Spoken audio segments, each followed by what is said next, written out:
Jamen, jeg kunne godt tænke mig i dag at tale lidt om sagsbehandling. I dag så gørs alle beslutninger træffes jo ud fra nogle økonomiske rationaler. Øh, Kommunerne gør jo ikke noget, medmindre de på forhånd kan se, at det kan betale sig.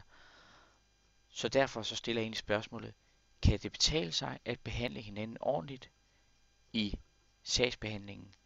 Kan det betale sig for kommunerne at inddrage borgerne, at kommunikere ordentligt, at i bund og grund skabe en god relation? Jeg har kigget på 3 undersøgelser. Den ene undersøgelse har jeg selv lavet, eller nærmest et socialt eksperiment på et fremtidsværksted i Assens Kommune. Jeg har kigget på nogle erfaringer fra Jobcenter Kolding, og så vil jeg også referere til en undersøgelse fra USA med nogle læger. Fremtidsværkstedet i Assens Kommune, der var 85 borgere, der var mødt frem for at tilkendegive, hvordan det var at være borger i Assens Kommune med et handicap, eller pårørende til en borger med et handicap. Og undersøgelsen, eller fremtidsværkstedet, blev lavet i 2012, og det vil sige, det har været midt i den her krisetid, så man har jo oplevet besparelser på alle områder, og selvfølgelig også på handicapområdet. Det, som var værd at bemærke, eller var rigtig spændende, var, at der var ingen brok over, at folk fik for lidt, at de blev skåret i ydelser, eller ikke fik det, de havde behov for. Nej, det der var brok over, det var, at folk ikke blev behandlet ordentligt. At de ikke blev behandlet ligeværdigt som mennesker. At der var dårlig kommunikation, eller ingen kommunikation. Altså, kritikken samlede sig omkring ting, som i virkeligheden ikke koster flere penge. Altså, at kritikken gik i virkeligheden på, at de her mennesker ønskede at blive behandlet ordentligt, at man havde en værdig relation, at man mødte borgeren i øjenhøjde. I Jobcenter Kolding, der har man gjort sig nogle spændende erfaringer.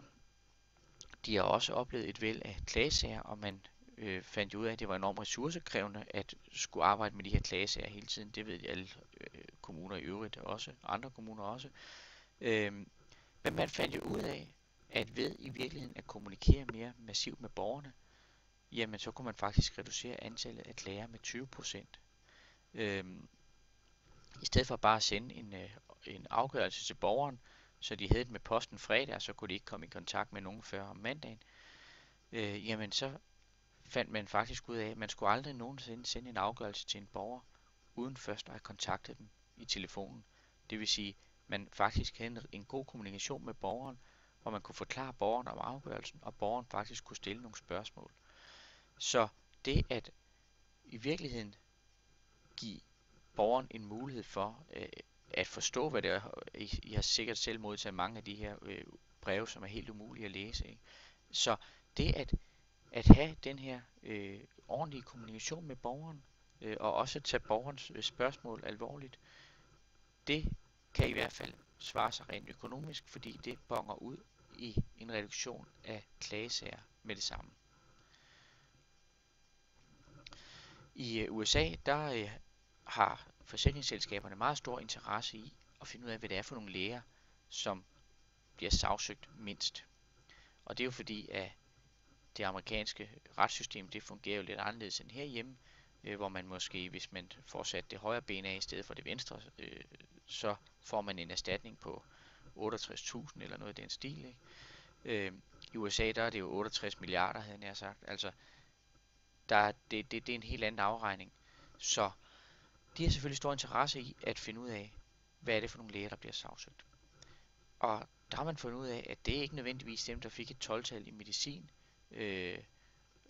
som er dem, der får færrest klager. Nej, dem, der får færrest klager, det er dem, som er bedst til at skabe relationen med patienten. Dem, som kan udvise empati, dem, der lytter, ja endda måske har plads til også at have lidt humor. Og vi ved også, at man kan egentlig kun grine sammen, hvis man også føler sig tryg osv. Så det at skabe et ordentligt rum, det at skabe en ordentlig relation til patienten, det er det, som har allerstørst betydning for, om der egentlig er alle de her klagesager. Så summa summarum er, at ja, god sagsbehandling, det kan godt betale sig. Det kan betale sig for kommunen, fordi de sparer en masse tid. Men det kan så sandelig da selvfølgelig også betale sig for borgerne, fordi at det kan spare en masse frustrationer. Så tid er penge, og tænk hvis vi kunne spare en masse klagesager i kommunerne, sådan at man fik endnu mere tid til at behandle borgerne ordentligt. Have ordentlig kommunikation osv. Lad mig slutte af med at sige, at hvis der sidder nogen derude, som har gode erfaringer med sagsbehandling, så må I rigtig gerne tage kontakt til mig, gerne på bloggen her, så andre kan se og nyde godt af de erfaringer, men ellers til mig personligt, fordi vi i Assens Kommune starter et projekt op om en måneds tid, som handler om at lave god sagsbehandling. Og vi er meget interesseret i at høre om andres erfaringer. Og hvis der er nogen, som sidder og siger, at vi har samme problem, som man har i Assens Kommune, jamen, så synes jeg også, I skal skrive, fordi det kan være, at I også har behov for at tematisere det. Det kan være, at vi kan lave noget fælles erfaringsudveksling til gavn for jer i jeres kommune, og til gavn for os i Assens. Så lad det være ordene, og jeg hører rigtig gerne fra jer.